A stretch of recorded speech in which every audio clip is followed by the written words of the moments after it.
የሽብር ወንጀል ክስ የቀረበባቸው ተከሳሾች አንደኛ በቄለም ወለጋ ዞን ጋአ ቄቤ ወረዳ ኗሪ ሆነው ገመቹ ዋጋ ደበላ ወይም በቅጽል ስሙ ጃልቦብሳ፣ ሁለተኛ በምዕራብ ወለጋ ዞን ቆንዳላ ወረዳ ኗሪ ሆነው የቂን መሐመድ ሳኒ ወይም በቅጽል ስሙ ጃን ሳኒና ሶስተኛ በምዕራብ ሐረርጌ ሜሶ ወረዳ ኗሪ ሆነው ያሲን አብዶ ወይም ጃልዳዲና በምዕራብ ሐረርጌ ዞን ሐክሮ ወረዳ ኗሪ ሆነው አብደላ መሐመድ በቅጽል ስሙ ጃልፋር፣ አምስተኛ በምዕራብ ሐረርጌ ዞን ጭሮ ከተማ ኗሪ ሆነው አብዱል ሰመድ ሙሳ ኢብራሂም በቅጽል ስሙ ጃል ዱርሳ፣ እነዚህን ጨምሮ አጠቃላይ 24 የሽብር ቡድን አባል ናቸው የተባሉ ግለሰቦች ናቸው ክስ የቀረበባቸው። እነዚህ ተከሳሾችም መንግስት ያቀረበውን የሰላም ጥሪ አንቀበልም በማለት የጦር መሳሪያ ታጥቀው የሽብር ጥቃት ሲፈጽሙ ነበር ተብሎ የተጠረጠሩት የኦነግ ሸኔ የሽብር ቡድን አባላትና አመራሮች ናቸው ክስ የቀረበባቸው። የፍትህ ሚኒስቴር የድሬዳዋ ቅርንጫፍ ጽህፈት ቤት የተደራጁና ድንበር ተሻጋሪ ማስተባበሪያ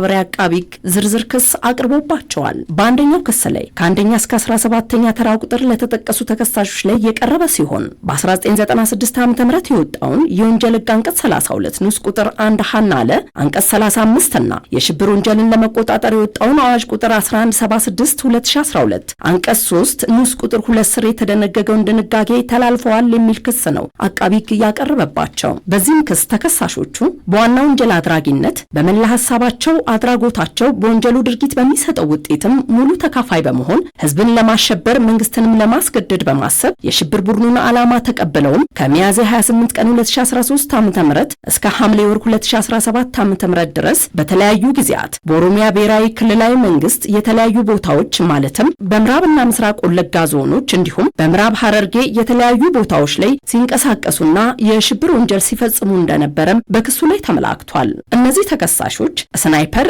ዲሽቃ፣ ቦምብና ሌሎች የጦር መሳሪያዎችንም ታጥቀው ከሌሎች ግብረ አበሮቻቸው ጋር በመሆን ሲንቀሳቀሱ እንደነበረ በክሱ ላይ ተመላክቷል። በተለይም በሚያዝያ 24 ቀን 2017 ዓ.ም በምዕራብ ሐረርጌ ጭሮ ከተማ ኗሪ የሆኑ ረሺድ መሐመድ የተባሉትን ግለሰብ በማገት ለ15 ቀናት ጫካ ውስጥ ካቆዩአቸው በኋላ ከቤተሰቦቻቸው በተለያዩ መጠኖች ገንዘብ ሲቀበሉ ቆይተው ግለሰቡን መግደላቸውም በክሱ ላይ ተመላክቷል። በሌላ በኩል ደግሞ በሐረርጌ ዞን መንዲቶ ወይም ደግሞ ሼክ አደም እየተባለ በሚጠራ አካባቢ ላይ ነፍሰ ጡር እናትን ለማምጣት በመሄድ ላይ የነበረ አምቡላንስን በጥይት መተው በማስቆም ፉአድ አህመድ የተባለ የአምቡላንሱን ሹፌር ህይወቱን እንዲያልፍ ያደረጉና በዚህ አምቡላንስ ውስጥ የነበረችውን የጤና ባለሙያን በማገትም ገንዘብ ሲቀበሉ እንደነበረም በክሱ ላይ ተመላክቷል። በአጠቃላይ 13 ንጹሃን ዜጎችን በተለያየ ቀናትና በተለያዩ ቦታዎች በማገት እስከ 1 ሚሊዮን ብር የሚደርስ ገንዘብ ከቤተሰቦቻቸው በመቀበል ያገቷቸው ግለሰቦችንም በመግደል የሽብር ወንጀል ሲፈጽሙ ነበር በማለት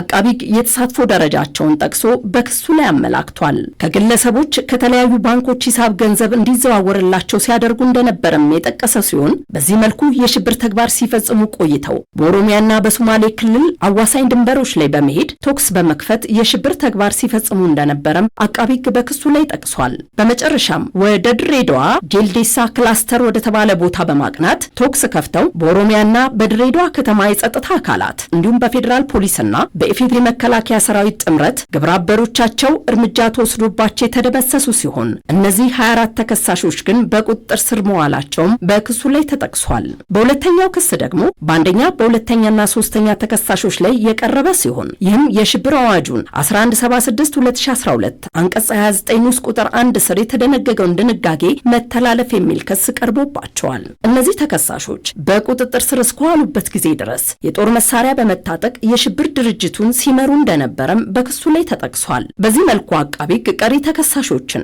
የተሳትፎ ደረጃቸውን ጠቅሶ የሽብር አዋጁን መተላለፍ የሚል ክስ አቅርቦባቸዋል። ተከሳሾቹ በፌዴራል ከፍተኛ ፍርድ ቤት ድሬዳዋ ምድብ ጅጅጋ ተዘዋዋሪ ችሎት ቀርበው ክስ ዝርዝሩ እንዲደርሳቸው ተደርጓል። በንባብም ተሰምቷል። ከተከሳሾች መካከል 23ኛና 24ኛ ተከሳሾች የክስ መቃወሚያ እንዳላቸው ጠቅሰው ተለዋጭ ቀጠሮ እንዲሰጣቸው ችሎቱን ጠይቀዋል። ፍርድ ቤቱም የሁለቱን ተከሳሾች የክስ መቃወሚያ ለመጠባበቅ ለጥር 14 ቀን 2018 ዓ.ም ተለዋጭ ቀጠሮ ሰጥቷል። አጠቃላይ ተከሳሾች ከተከሰሱበት የሽብር ወንጀል ድንጋጌ አንጻር የዋስትና መብታቸው ታልፎ በድሬዳዋ ማረሚያ ቤት ሆነው ጉዳያቸው እንዲከታተሉም ታዟል። በዚህ መዝገብ የጅጅጋ ተዘዋዋሪ ምድብ ወንጀል ችሎት የግራ ቀኝ ማስረጃ መርምሮ የሚሰጠውን ፍርድና ውሳኔን ተከታትለን ለተመልካቾቻችን እናቀርባለን።